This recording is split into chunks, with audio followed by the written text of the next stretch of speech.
Well, if you've been stuck in the house with a bunch of kids over the past few weeks, you undoubtedly have had somebody have a meltdown. And it might have actually been you or your spouse or probably your kids. In fact, there's a lot of great videos out there of kids having epic meltdowns over the most trivial of things, so it seems to us, but to them, it meant a lot. Take a look at a few of these. What's the problem?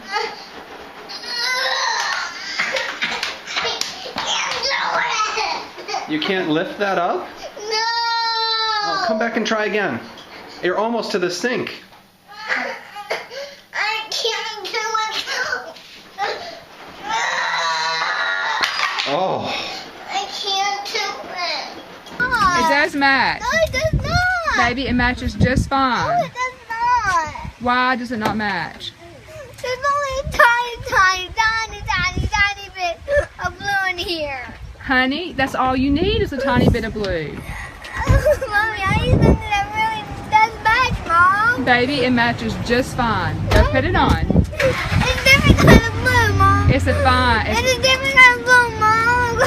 All right, go get in the car. Your sister's putting hers on. You need to go get yours on. Well, hopefully those weren't any of your kids, but we've probably seen something like that. And what's indicated when somebody has a meltdown like that is they're telling us what it is they care about the most. And it might be getting some freedom. It might be eating a cookie. It might be phone time or a television show or Wi-Fi, whatever it is. It's the most important thing to them at the time. That's what's interesting thing about anger. Anger reveals to others what matters most to us. The same thing is true with Jesus. In fact, as Jesus is walking down this road, he's now in the city of Jerusalem, and now it's Monday of his week-long stay there. We see him encounter something that brings about anger in his heart. In fact, did you know that it's possible to be angry but not sin? Jesus shows us how. In fact, as Jesus marches through the city and he makes his way into the temple, he finds something going on that brings about this anger in his heart. And take a look at what the eyewitnesses tell us. Jesus entered the temple courts and he drove out all who were buying and selling there. He overturned the tables of the money changers and the benches of those selling doves. It is written, he said to them, "My house will be called a house of prayer, but you're making it a den of robbers." Now, what's going on here? Is Jesus saying you can't have a coffee shop in the church? Is Jesus saying you can't sell books and t-shirts in the church? No, it's a little bit different than that. You see, back then, when you would go to the temple, specifically on these particular feasts when everybody would roll into the temple because of the Passover that they were celebrating, Jews would come from all over the land to be a part of this event. And when you entered the temple, you had to bring two things. One was a sacrifice, a lamb if you could afford it, and if you couldn't, a couple of doves. Those could be purchased right there outside the temple. Was that wrong? No. But the people that were selling them knew that people that had traveled from miles had to have these sacrifices to enter. This is a once-a-year event, and they were gouging the prices up. A little bit like if you've been online lately to buy toilet paper, and it's going for like $100, you see some places. I mean, that's crazy. You might call it capitalism, but Jesus saw this particular instance as price gouging. The second thing people would have to do is provide a temple tax. This would just allow the function of the temple to go on. This is where the tithe would come in, bring the whole tithe to the storehouse, as was practiced then and is practiced now. And people back then would bring in all of their foreign money from wherever they were living, and they had to exchange it then for the currency of the temple. Well, there was somebody there to handle the currency exchange, and they had a fee for that, and there was price gouging going on there as well. Jesus sees these people as creating roadblocks for people to get to God. That's what made Jesus angry. And Jesus' anger boils over into this action. I don't know how you read this particular passage, But you might think Jesus has just gone off the rails and is having a meltdown and running through and knocking stuff over and yelling and all that. But I want you to notice just a couple things about Jesus' anger that might help us with our anger. And if you're wrestling with this in your home right now because of just being in the home all the time, this might help you. The first thing is this: his anger is controlled. His anger is controlled. In fact, one writer will tell us when Jesus does this, he actually takes some straps of leather and he winds them together so he may drive out the animals who are there. This is a controlled process. This is the equivalent of count to 10 and cool down, or take a night and sleep on it, or give yourself a little bit of time for your adrenaline to cool down before you address what it is you're angry about. Jesus was precise in what he did. He was controlled. Here's the second thing. His anger is focused on the eternal. Now think about what you and I have been angry about over the last week. Often it was just not getting our way.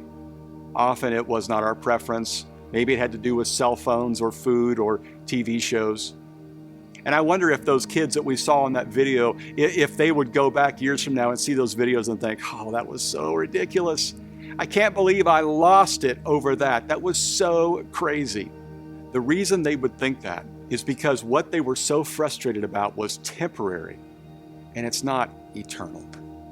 I wonder if we could learn something from Jesus here as we walk down our road of life.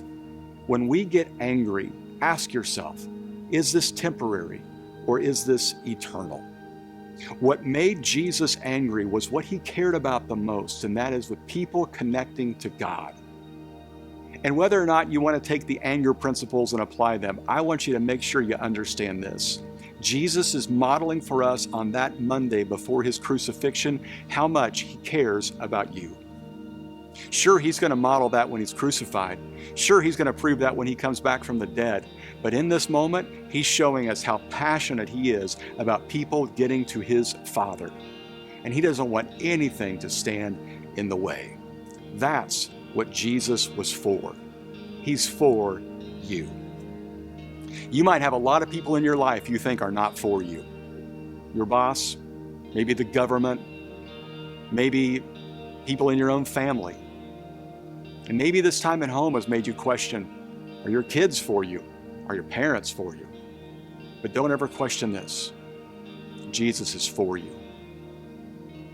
We have some hashtags we like to use at some of our campuses. Hashtag for Valencia, hashtag for Simi, hashtag for Canyon Country. And we love to share things that we're doing in the community and then add that hashtag there because we believe the church should be for the community. And that's what we want to be about because that's what Jesus was about. He was about helping people find and follow him. He was about connecting people to his heavenly Father. And he went to every length possible to make that happen. So, here's my question for you as you wrestle with this. What is it that makes you angry? And is it temporary or is it eternal?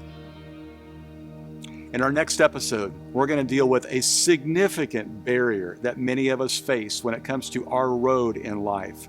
And that is, what do you do when somebody in your life has betrayed you? Make sure you check this out next time.